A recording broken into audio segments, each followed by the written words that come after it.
আসুন এবার দেখি সর্বশেষ নবী মুহাম্মদ সাল্লাল্লাহু আলাইহি সাল্লামকে নিয়ে হিন্দু ধর্মগ্রন্থে কি কথা লেখা হয়েছে। ভবিষ্য পুরাণায় উল্লেখ আছে 3 নম্বর পর্ব, 3 নম্বর খণ্ড, 3 অধ্যায়, 10 থেকে 27 নম্বর শ্লোক।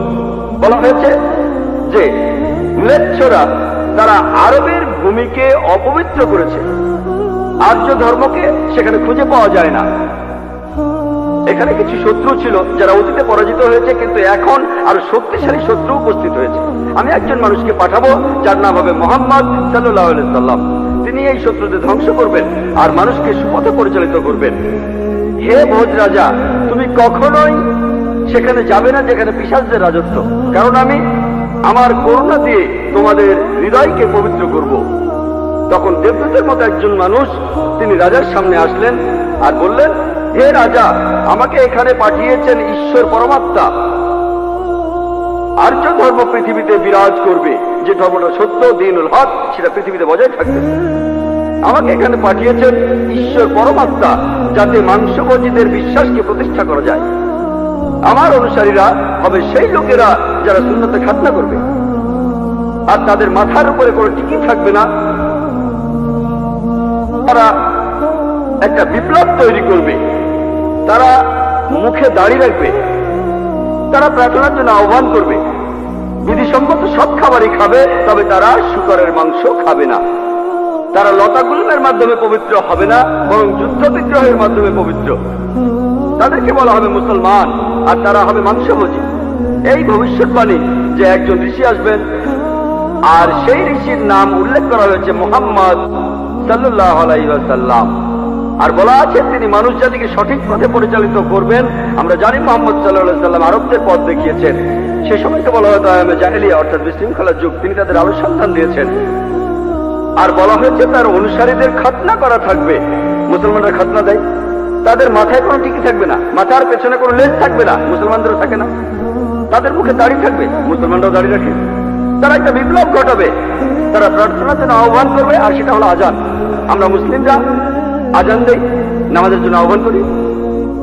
তারা সব বিধিসম্মত খাবার খাবে, কিন্তু শূকরের মাংস তারা ছোবে না। আমরা মুসলিমরা শূকরের মাংস খাই না। তারা লতাগুল্মের মাধ্যমে পবিত্র হবে না, তারা পবিত্র হবে যুদ্ধ বিগ্রহের মাধ্যমে। আর পবিত্রকরণে আমাদেরকে বলা হয়েছে সত্যের জন্য যুদ্ধ করব, অন্যায় অবিচারের বিরুদ্ধে। তাদেরকে বলা হবে মুসলমান, তারা হবে মাংসভোজী। ভবিষ্য পুরাণের এই ভবিষ্যৎবাণী একেবারে পরিষ্কার ভাবে সর্বশেষ ও চূড়ান্ত নবী মুহাম্মদ সাল্লাল্লাহু আলাইহি সাল্লাম এবং তার অনুসারীদের কথা বলছে। মুহাম্মদ সাল্লাল্লাহু আলাইহি সাল্লামের নাম বিভিন্ন জায়গায় অনেকবার বলা হয়েছে, হাতে সময় নেই, সেজন্য ভবিষ্য পুরাণ থেকে কয়েকটা উদাহরণ দিচ্ছি। এই ভবিষ্যৎবাণী করা হয়েছে ভবিষ্য পুরাণের 3য় পর্ব, 3য় খণ্ড, 3য় অধ্যায়ের 5 থেকে 8 শ্লোকে। এছাড়াও বলা আছে ভবিষ্য পুরাণের 3য় পর্বে 1ম খণ্ড, 3য় অধ্যায়ের 21 থেকে 23 নম্বর শ্লোকে। সর্বশেষ আর চূড়ান্ত নবী মুহাম্মদ সাল্লাল্লাহু আলাইহি সাল্লামের কথা উল্লেখ করা হয়েছে অথর্ববেদে 20 নম্বর গ্রন্থে 127 নম্বর অধ্যায়ের 1 থেকে 14 নম্বর মন্ত্রে। এগুলোকে আরো বলা হয় কুন্টুক সুক্তাস। কুন্টুক সংস্কৃত শব্দ, অর্থাৎ পেটের একটা লুকানো গ্রন্থি। তার মানে এই মন্ত্রগুলির অর্থ লুকানো রয়েছে, এগুলো পরে জানা যাবে। এখানে সবগুলো মন্ত্র নিয়ে আলোচনা করার মতো সময় নেই। আমি শুধু প্রথম 4টা মন্ত্র নিয়ে কিছু কথা বলবো। 1 নম্বর মন্ত্র বলছে তিনি হলেন নরসাংসা, তিনি হলেন কাওরামা, তিনি পরাজিত করবেন 60,090 জন শত্রুকে। 2 নম্বর মন্ত্র বলছে তিনি উটের পিঠে চড়বেন। 3 নম্বর মন্ত্র বলছে তিনি হলেন মামা ঋষি।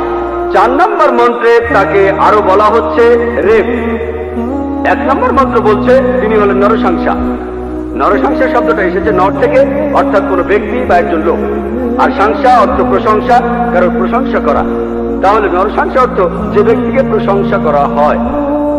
আর আপনারা যদি মহানবী মুহাম্মদ সাল্লাল্লাহু আলাইহি সাল্লামের নামের ইংরেজি অনুবাদ করেন, যদি তার নামের ইংরেজি অনুবাদ করেন তার অর্থ যার প্রশংসা করা হয়, তাহলে নরসাংসা শব্দটার আরবি অনুবাদ করলে সেটা হবে মুহাম্মদ সাল্লাল্লাহু আলাইহি সাল্লাম।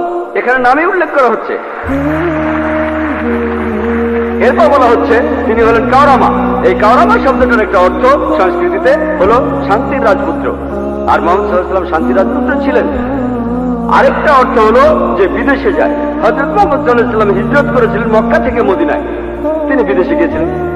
এছাড়া প্রথম মন্ত্রে আছে তিনি 60,090 জন শত্রুকে পরাজিত করবেন।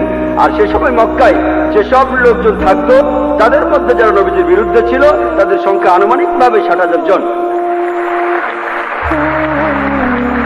2 নম্বর মন্ত্র বলছে যে তিনি উটের পিঠে চড়বেন। কোন ইন্ডিয়ান ঋষি, কোন ব্রাহ্মণই কখনো উটের পিঠে চড়বেন না, কারণ মনুস্মৃতিতে বলছে 11 নম্বর অধ্যায়ের 202 নম্বর অনুচ্ছেদে বলা হয়েছে একজন ব্রাহ্মণকে কোনো গাধা বা উটের পিঠে চড়তে নিষেধ করা হয়েছে। এতে বোঝা যাচ্ছে ইনি কোন ইন্ডিয়ান ঋষি নন।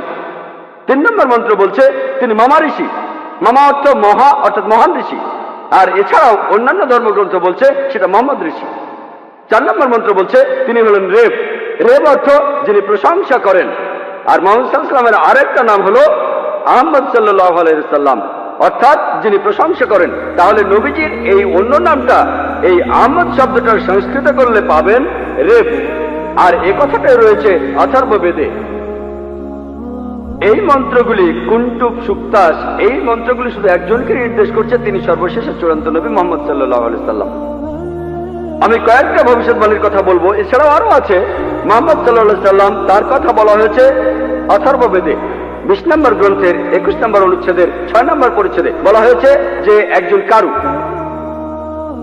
সে পরাজিত করবে 10,000 শত্রুকে কোন রকম যুদ্ধ ছাড়াই। এখানে আহজাবের যুদ্ধের কথা বলা হচ্ছে, খন্দকের যুদ্ধের কথা পবিত্র কোরআনে সূরা আহজাবে আছে। আর কারু সংস্কৃত ভাষায় এর অর্থ যে ব্যক্তি প্রশংসা করে, যেটা মুহাম্মদ সাল্লাল্লাহু আলাইহি ওয়াসাল্লামের দ্বিতীয় নাম আহমেদের অনুবাদ।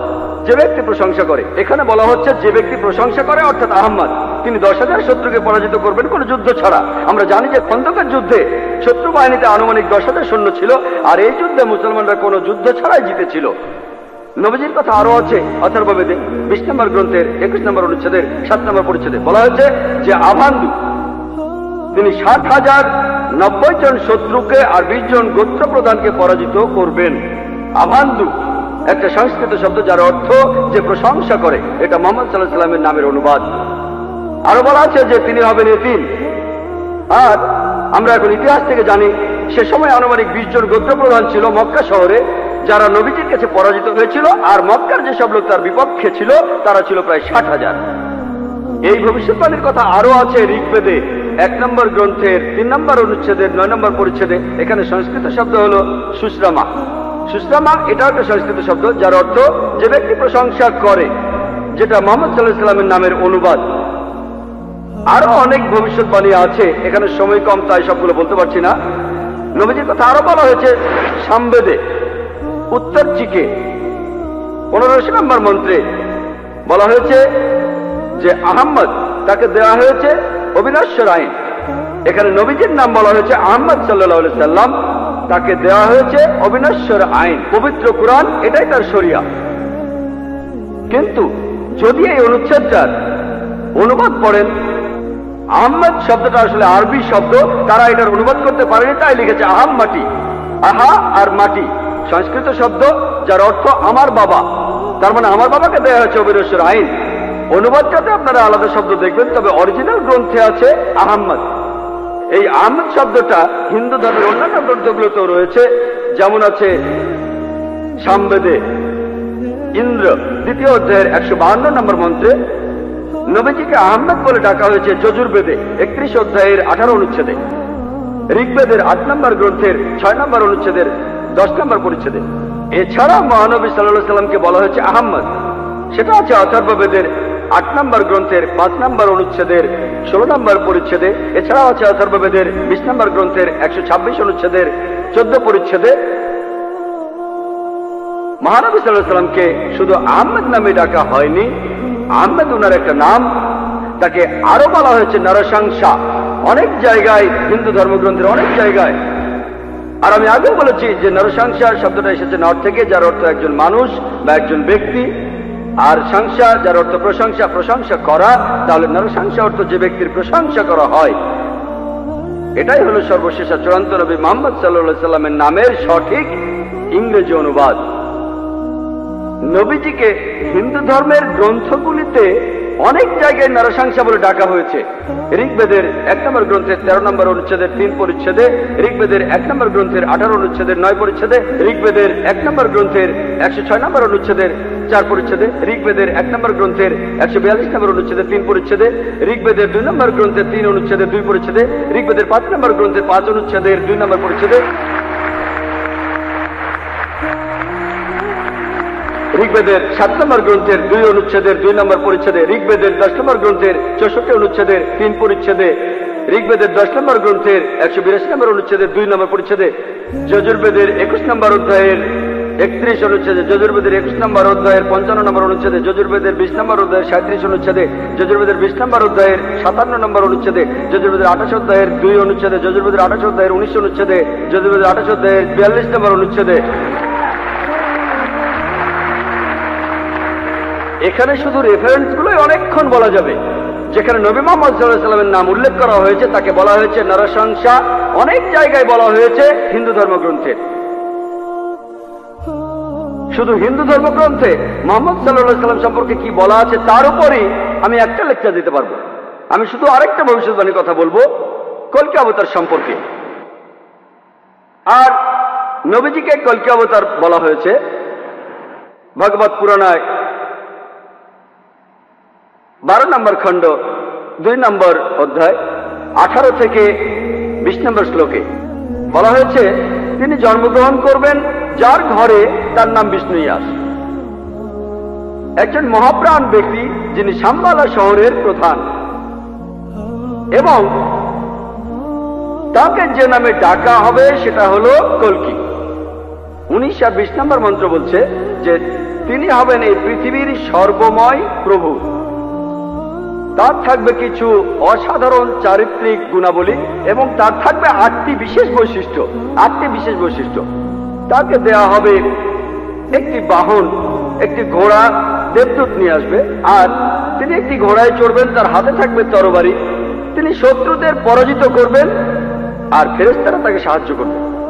এছাড়াও বলা আছে ভগবত পুরাণায় 1 নম্বর খণ্ডে 3 নম্বর অধ্যায়ের 25 নম্বর শ্লোকে যে তিনি জন্মগ্রহণ করবেন কলিযুগে। কল্কি অবতার জন্ম নেবেন কলিযুগে, যে সময় রাজারা ব্যবহার করবে ডাকাতের মতো। আর তিনি জন্মগ্রহণ করবেন বিষ্ণুইয়াসের ঘরে এবং তার নাম হবে কল্কি। একই কল্কি অবতারের নাম উল্লেখ করা হয়েছে কল্কি পুরাণায় 2 নম্বর অধ্যায়ের 4 অনুচ্ছেদে। বলা হয়েছে যে তিনি জন্মগ্রহণ করবেন বিষ্ণুইয়াসের ঘরে। কল্কি পুরাণা 2 নম্বর অধ্যায়ের 5 অনুচ্ছেদে বলছে তাকে সাহায্য করবে তার 4 জন সহচর তার ধর্ম প্রচার করতে। কল্কি পুরাণা 2 নম্বর অধ্যায়ের 7 অনুচ্ছেদে বলা হচ্ছে যে দেবদূতরা তাকে যুদ্ধক্ষেত্রে সাহায্য করবে। কল্কি পুরাণা 2 নম্বর অধ্যায়ের 11 অনুচ্ছেদে বলছে যে তিনি জন্মগ্রহণ করবেন বিষ্ণুইয়াসের ঘরে এবং সুমতির গর্ভে। আর কল্কি পুরাণা 2য় অধ্যায়ের 15 অনুচ্ছেদ বলছে যে তিনি মাদল মাসের প্রথম অর্ধাংশে জন্ম নেবেন। শুধুমাত্র কল্কি অবতারের উপরে একটা লেকচার দেওয়া যায়। আমি এখানে সংক্ষেপে একটা পয়েন্ট বলছি। এই ভবিষ্যৎবাণী এগুলো বলছে 1 নম্বর পয়েন্ট, বলা হয়েছে যে কল্কি অবতার তার বাবার নাম সেটা হবে বিষ্ণুইয়াস। বিষ্ণুইয়াসের অর্থ দাঁড়াবে যে বিষ্ণুর উপাসনা করে, যে ঈশ্বরের উপাসনা করে। আর আমাদের প্রিয় নবী মুহাম্মদ সাল্লাল্লাহু আলাইহি ওয়াসাল্লামের বাবার নাম ছিল আব্দুল্লাহ। এটার অর্থ যে আল্লাহর উপাসনা করে, যে ঈশ্বরের উপাসনা করে। 2 নম্বর পয়েন্ট, কল্কি অবতার যে মায়ের গর্ভে জন্মাবে তার নাম হবে সুমতি। যদি আপনি সুমতি শব্দটার ইংরেজি অনুবাদ করেন অর্থ দাঁড়াবে শান্তি। আর আমাদের নবীজির মায়ের নাম ছিল আমিনা, যার ইংরেজি অর্থ করলে দাঁড়ায় শান্তি। এরপরে বলা হয়েছে তিনি যেখানে জন্মাবেন সেই গ্রামের নাম হবে শাম্বালা। শাম্বালা শব্দটার অনুবাদ করলে অর্থ দাঁড়াবে একটি শান্তিপূর্ণ এলাকা। আমরা জানি মুহাম্মদ সাল্লাল্লাহু আলাইহি ওয়াসাল্লাম মক্কায় জন্মেছিলেন। মক্কার আরো একটা নাম ছিল দারুল আমান, অর্থাৎ কোন একটি শান্তিপূর্ণ এলাকা। তাহলে একথাও বলা আছে যে তিনি মক্কায় জন্মাবেন। এছাড়া বলা আছে যে তিনি জন্মগ্রহণ করবেন শাম্বালা শহরের প্রধানের ঘরে। আমরা জানি যে তিনি মক্কার প্রধান ব্যক্তির ঘরে জন্মেছিলেন। কুরাইশ গোত্রে জন্মেছিলেন। আরো বলা আছে তিনি মাধব মাসের প্রথম অর্ধাংশে 12 তারিখে জন্মাবেন। আমরা জানি যে মুহাম্মদ সাল্লাল্লাহু আলাইহি সাল্লাম রবিউল আউয়াল মাসে প্রথম অর্ধাংশে জন্মেছিলেন 12 তারিখে। এই ভবিষ্যৎবাণী এই ভবিষ্যৎবাণী যে তিনি মাধব মাসের 12 তারিখে জন্মাবেন, এটার অর্থ রবিউল আউয়াল মাসের 12 তারিখে। এছাড়া আরো বলা আছে যে এই কলকি অবতার তিনি হবেন সর্বশেষ ঋষি। ঠিক এই কথাটাই কোরআনে আছে। সূরা আহজাবের 40 নম্বর আয়াতে উল্লেখ করা আছে যে মা কানা মুহাম্মাদুন আবা আহাদিন মির রিজালিকুম ওয়ালাকিন রাসূলুল্লাহ ওয়া খাতামুন নবিয়্যিন ওয়া কানা আল্লাহু বিকুল্লি শাইইন আলিমা। এর অর্থ মুহাম্মদ সাল্লাল্লাহু আলাইহি সাল্লাম তোমাদের মধ্যে কোনো পুরুষের পিতা নহেন, বরং তিনি হলেন আল্লাহর রাসূল এবং তিনি হলেন এই পৃথিবীর চূড়ান্ত নবী, তিনি শেষ নবী। নিশ্চয়ই আল্লাহ সর্ববিষয়ে জ্ঞাত। আরো বলা আছে যে এই কলকি অবতার জ্ঞান আরোহণ করবেন পরশুরামের কাছ থেকে, অর্থাৎ মহান স্রষ্টা একটা পাহাড়ের উপর। আমরা জানি মুহাম্মদ সাল্লাল্লাহু আলাইহি সাল্লাম প্রথম আয়াতটা তিনি পেয়েছিলেন গারে হেরায়, জাবলে নূরে, অর্থাৎ নূরের পাহাড়ে, গারে হেরায়। এখানে আরো বলা আছে যে তিনি এরপর উত্তরে গিয়ে আবার ফিরে আসবেন। আমরা জানি মুহাম্মদ সাল্লাল্লাহু আলাইহি সাল্লাম মক্কা থেকে উত্তর হিজরত করে মদিনায় গিয়েছিলেন, তারপর মক্কা জয় করে ফিরে এসেছিলেন। আরো বলা আছে যে এই কলকি অবতার তিনি পুরো পৃথিবীর মানুষের জন্য একটি দৃষ্টান্ত। তার চরিত্র হবে একেবারে নিষ্কলঙ্ক। আল্লাহ পবিত্র কোরআনে বলছেন, সূরা কালামের 4 নম্বর আয়াতে উল্লেখ করা আছে যে অবশ্যই তুমি অধিষ্ঠিত হইবে সর্বোচ্চ মহান চরিত্রে। এছাড়াও বলা আছে যে কলকি অবতারের 8টি বিশেষ গুণ থাকবে। কলকি পুরাণা এবং ভাগবত পুরাণায় এই 8টি বিশেষ গুণ হল জ্ঞান, আত্মসংযম, অভিজাত বংশ, রিভিল নলেজ, সাহস, দানশীলতা, মহানুভবতা আর পরিমিত কথা। আর নবী মুহাম্মদ সাল্লাল্লাহু আলাইহি সাল্লামের এই 8টা গুণের সবগুলোই ছিল। এছাড়া আরো বলা আছে যে তিনি হবেন এই পৃথিবীর শিক্ষক। আল্লাহ পবিত্র কোরআনে বলছেন, আর সূরা সাবার 28 নম্বর আয়াতে উল্লেখ করা আছে, ওয়ামা আরসালনাকা ইল্লা কাফাতাল লিন-নাস বাশীরা ওয়া নাযীরা। আমি তো তোমাকে সমগ্র মানব জাতির জন্য প্রেরণ করিয়াছি তাহাদের সংবাদদাতা ও সতর্ককারী রূপে, কিন্তু অধিকাংশ মানুষই তাহা জানে না। এরপর আরো বলা আছে যে এই কলকি অবতার তাকে সর্বশক্তিমান ঈশ্বর একটি বাহন দেবেন। আমরা জানি মুহাম্মদ সাল্লাল্লাহু আলাইহি সাল্লাম তিনি বোরাকে চড়েছিলেন, বোরাকে চড়ে তিনি মিরাজে গিয়েছিলেন, আল্লাহর কাছে গিয়েছিলেন। আরো বলা আছে এই কলকি অবতার ঘোড়ায় চড়বে আর হাতে তরবারি থাকবে। আমরা জানি মুহাম্মদ সাল্লাল্লাহু আলাইহি সাল্লাম যত যুদ্ধ হয়েছিল বেশিরভাগ যুদ্ধে তিনি ছিলেন, বেশিরভাগ যুদ্ধ ছিল আত্মরক্ষার উদ্দেশ্যে। আর যদিও তিনি সবার নেতা ছিলেন, তবুও সব যুদ্ধেই তিনি ছিলেন, সেখানে ঘোড়ায় চড়েছিলেন আর তিনি ডানাতে একটা তরবারি ধারণ করতেন। এরপর আরো বলা আছে যে এই কলকি অবতারকে সাহায্য করবে 4 জন সহচর, যাতে সত্যের ধর্ম তিনি প্রচার করতে পারেন। বোঝা যাচ্ছে এখানে বলা হচ্ছে 4 খলিফার কথা, খোলাফায়ে রাশিদিন, হযরত আবু বকর, হযরত ওমর, হযরত ওসমান, হযরত আলী, আল্লাহ তাদের সবার উপর সন্তুষ্ট হন। পরে তারা হয়েছিলেন খোলাফায়ে রাশিদিন, সঠিক নির্দেশ পালনকারী ইসলামের খলিফা, ইসলামকে ছড়িয়ে দিয়েছেন। আরো বলা আছে যে এই কলকি অবতার শত্রুকে পরাজিত করবে আর মানুষকে সঠিক পথে নিয়ে আসবে। আমরা জানি মুহাম্মদ সাল্লাল্লাহু আলাইহি সাল্লাম শত্রুকে পরাজিত করেছিলেন আর আরবদের তিনি আয়ামে জাহেলিয়া থেকে, অজ্ঞতার যুগ থেকে সত্যের পথে এনেছিলেন। আরেকটা কথা বলা আছে যে দেবদূতরা তাকে যুদ্ধের ময়দানে সাহায্য করবে। আমরা জানি মুহাম্মদ সাল্লাল্লাহু আলাইহি সাল্লামকে ফেরেশতারা বিভিন্ন যুদ্ধে সাহায্য করেছিলেন, যেমন বদরের যুদ্ধে।